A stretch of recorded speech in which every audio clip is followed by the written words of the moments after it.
जुल्म मत करो, बद्दुआ मत लो किसी की। बुजुर्गों ने बयान किया, अपनी किताबों में लिखा, एक बुढ़िया थी और वो बुढ़िया की एक झोपड़ी थी, उसने झोपड़ी में रहती थी। आजकल हम देख रहे हैं अपने मालेगांव शहर में भी मालदार लोग गरीबों को दबाते हैं, ताकतवर लोग गरीबों को दबाते हैं, बिलखुसूस थोड़े से जिनको अल्लाह ताकत और कुव्वत देता है कमजोरों को दबाते हैं। लेकिन मैं लोगों से ये कहता हूं कि कमजोरों को दबाने में कोई कमाल नहीं है, कमजोरों को उठाना कमाल। उठाने वाले बनो, गिराने वाले मत बनो। याद रखना, गिरा के कभी सुकून नहीं मिलता, हमेशा सुकून उठा के मिलता। किसी को दुख देकर कभी सुकून नहीं मिलता, हमेशा सुख देकर सुकून मिलता है। बुढ़िया थी, उसकी छोटी सी झोपड़ी थी। एक बादशाह को ख्याल आया कि मैंने कोई महल बनाना है। अपना महल के लिए अपने नौकरों से कहा, सिपाह से कहा, मेरा महल बनाना चाहता हूं नया। जमीन देखो। जमीन देखने वहां क्या मामला था, कोई खरीदी बिक्री तो करनी नहीं थी, पूरी सल्तनत बादशाह की थी। उन्होंने एक जगह का इंतखाब किया, जगह मुंतखब हो गई, महल की संगे बुनियाद रख दी गई, महल की तामीर भी शुरू हो गई, महल बन भी गया। महल बन गया जंगल में, तो जंगल में तो मंगल ही हो गया। जब महल बन गया तो किसी चापलूस ने, क्योंकि लोग कहते हैं ना शाह से ज्यादा शाह के नौकर जो डेढ़ होशियार होते हैं, तो ऐसे ही होता है। चमचे बड़ा खराबा करते हैं, चमचे इर्द गिर्द के लोग बड़ा खराबा करते हैं। अल्लाह की अमान मांगिए। पहली बात तो चमचे रखिए ही मत। मालदारों के इर्द गिर्द तो हो ही जाते हैं, मालदारों के इर्द गिर्द हो जाएंगे, ताकतवरों के इर्द गिर्द हो जाएंगे, अहले इल्म के इर्द गिर्द हो जाएंगे। जरूरत नहीं है, जरूरत नहीं है। इसलिए कि कुदरत ने हाथ दिया, हाथ का इस्तेमाल कीजिए। दुनिया से अगर चमचे खत्म हो जाएं तो दुनिया से झगड़े खत्म हो। हाँ, चमचों से खाने वालों के मुंह जलते हैं, मुंह याद रखना। इसलिए कि हाथ से खाओगे ना तो हाथ बताएगा कि कितना गरम है कि नहीं गरम है, चमचा कभी नहीं बताएगा। चमचे ने तो बताना ही नहीं, कि उसका काम ही नहीं। वो तो चमचा रहता कुछ है, बताता कुछ। चमचे की तारीफ ही है। इसलिए आप घर में हो तो भी चमचे मत पालो। कुछ सास लोग ऐसी होती है जो कुछ बहुओं को चम्मच बनाकर रखती है, उनकी भी जरूरत नहीं, हंसने की बात नहीं। कुछ लीडरान ऐसे होते हैं जो लोगों को चमचे बना के रखते हैं, कुछ अहले इल्म ऐसे होते हैं जो कुछ लोगों को चमचे बना के रखते हैं। इनकी जरूरत नहीं है, समाज को जरूरत नहीं। चमचा कभी नहीं बताएगा कि खाना गर्म है, आप मुंह में डालेंगे तो आपका मुंह जल ही जाना है। हाथ बताएगा। अब हाथ क्यों बताएगा? क्योंकि हाथ आपके जिस्म का एक हिस्सा है और उसको आपसे हमदर्दी है। चमचे को आपसे क्या हमदर्दी है?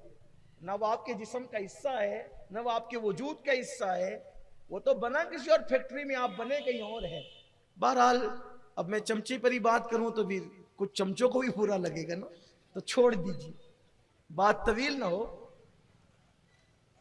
तो बादशाह के किसी चमचे ने कहा, बादशाह आपका महल तो बड़ा खूबसूरत है, लेकिन ये बाजू में ये बुढ़िया की झोपड़ी जरा अच्छी नहीं लगती, ये झोपड़ी अच्छी नहीं लगती। बादशाह ने कहा कोई बात नहीं। अब बादशाह के लिए क्या था झोपड़ी हटाना। बादशाह जो ठहरा, बादशाह ने कहा बुढ़िया को बुलाओ। बुढ़िया को बुलाया। कभी ये झोपड़ी की जो तुम्हारी जगह छोटी सी झोपड़ी है, इसको खाली कर दो, इसकी जगह जहां तुम चाहोगे हम तुम्हें जमीन दे देंगे, वहां झोपड़ी बना लेना। यहां मखमल में टाट का पेवन लग रही है आपकी झोपड़ी, हटाओ यहां से। बुढ़िया ने कहा बादशाह मेरी जिंदगी के जवानी से लेकर अब तक का वक्त मैंने गुजार दिया इस झोपड़ी में, मेरा दिल लगा है, मैं बूढ़ी हो गई हूं, बहुत दिन में जी नहीं सकती, मैं बहुत दिन नहीं रहूंगी, थोड़े दिन बर्दाश्त कर लो। अब मैंने खरीदा ही जगह, मैंने किसी जगह पे कब्जा नहीं किया है, मेरा हक है इस जमीन पे, इसलिए थोड़ा बर्दाश्त कर लीजिए, मैं मर जाऊंगी फिर सब आप ही का होगा, मैं ये जगह छोड़ के नहीं जाऊंगा। बादशाह ने कहा कोई बात नहीं, चलो जाओ ठीक है। अब वो तो चली गई। उसके चमचों ने फिर वर्गलाया कि ये अच्छी नहीं लगती, ये काम करो, भैया बुढ़िया कर क्या लेगी।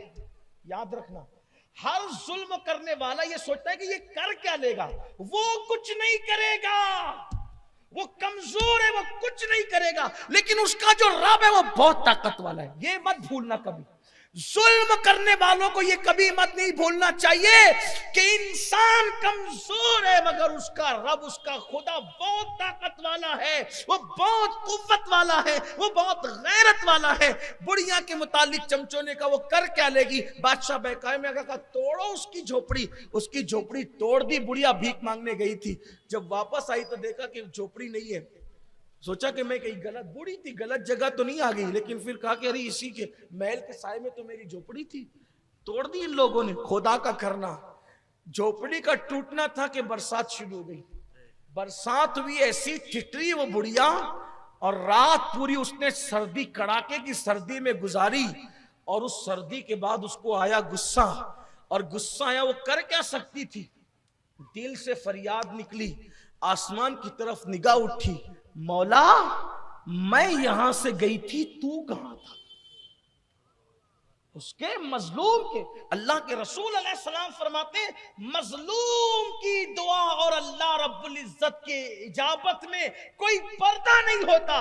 इधर मजलूम के मुंह से दुआ और बद्दुआ निकलती है और उधर इजाबत इलाही से टकरा जाती है। अल्लाह अकबर। क्या हुआ? क्या हुआ? कि मैं नहीं थी, तू तो था, और मैं कमजोर हूं, मगर तू कमजोर नहीं है। मैं किसी इंसान से नहीं, बल्कि मैं तुझसे इंसाफ चाहती हूं। बस इतना कहना था, तुझसे इंसाफ चाहती हूं। एक जलजला आया और बादशाह समेत पूरा महल जमीन के अंदर धंस गया।